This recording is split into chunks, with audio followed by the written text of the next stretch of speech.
Being his first day as a doorman, the protagonist gets an introduction video to prepare him for his job, which he doesn't know much about. The video demonstrates the organization the protagonist is to work for is known as the Doppelganger Detection Department, or DDD for short. The year is 1955 and the world as we know it has become plagued by strange monstrous entities who are capable of shapeshifting and deceiving people into believing that they are humans, which they use as a technique to trick people into eating them. This problem has become so severe that each building seems to be hiring and training doormen with protective glass and a safe room where they can inspect each person for entering the building to ensure that they are not a doppelganger. Living amongst these entities for so long, the doppelgangers have managed to perfect the art of impersonation to look exactly like humans, yet many of them still struggle to cover up all their imperfections and do a bad job at shapeshifting.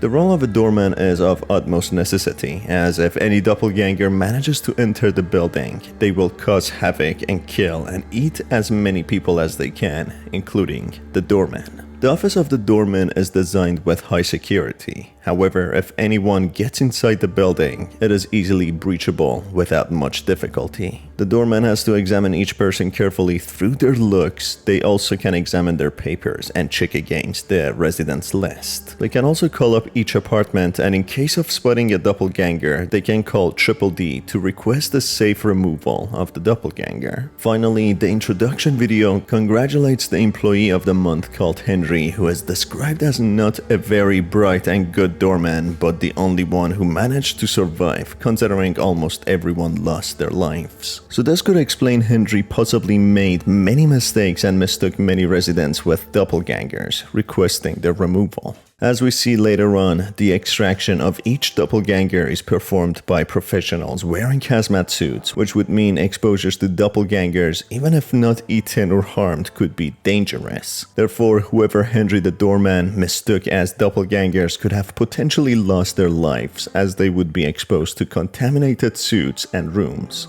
That's why they say Henry wasn't a good doorman, but the only one that survived, depicting how dangerous this job truly is. As the protagonist, whom I will name Ason non-canonically, enters his new office, he is welcomed by a member of DDD in heavy hazmat gear, giving him the list of entry requests by the residents. He explains these residents have already requested re-entry to the building and should check out, but there are times where individuals have not requested a re-entry, which might be due to emergency or other reasons. Regardless, Ason should check their IDs and entry requests, deciding whether they are doppelgangers or real people. As soon as the member of DDD leaves, the first individual appears, called Celine. Celine has wobbly eyes and is on the entry list, but her eyes look completely different on her ID and entry request form. Otherwise, everything else checks out. When questioned to why her eyes look as such, she simply acts defensive and mentions that they are normal human eyes, emphasizing on the word human, which is a dead giveaway that she is not a human, being someone trying to compensate for her less than perfect impersonation and shape-shifting skills. That's when Ason dials Triple D, raising this as an emergency when the members of Triple D promptly arrive and remove this imposter. Raising this as an emergency barricades the security window for protection, depicting how well made the office is in order to protect the doorman.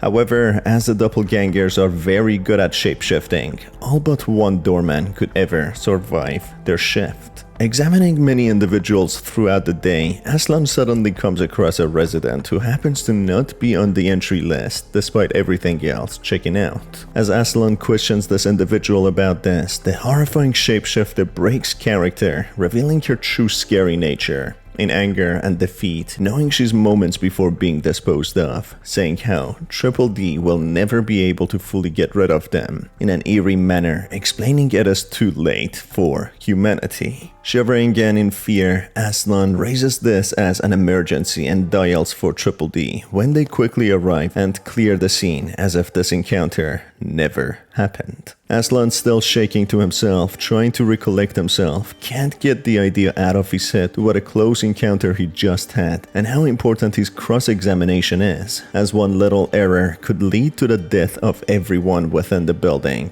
including himself. The last words of the imposter echoes within his head on how the doppelgangers will eventually achieve their goal, which leaves Aslan wondering what that goal is and what sort of devastation this would cause. It seems as if the end goal of the doppelgangers is the complete domination of Earth and humanity taking over. This would mean they are an extraterrestrial race, or in simpler words, aliens who have landed on this alternate version of Earth, wanting to dominate humanity, enslaving them and quite possibly farming them so they can have a sustainable food source. This goes on for a while, with every second feeling like hours when Aslan gets to meet the very first doppelganger with horrible disfigurement and bad shapeshifting skills. The shapeshifter has worms burrowing inside his face, creating a ghastly image, not letting Aslan get that image out of his head ever. Questioning the doppelganger about the worms on his face, he simply dismisses it as pimples, depicting how bad at lying many of these doppelgangers are.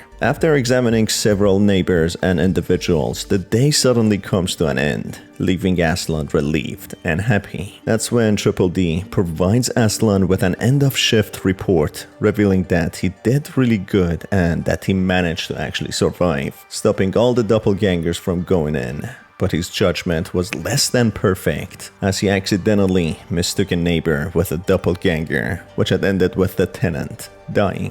Something the members of Triple D managed to confirm in an autopsy after they wrongly fully contaminated the neighbor and killed him.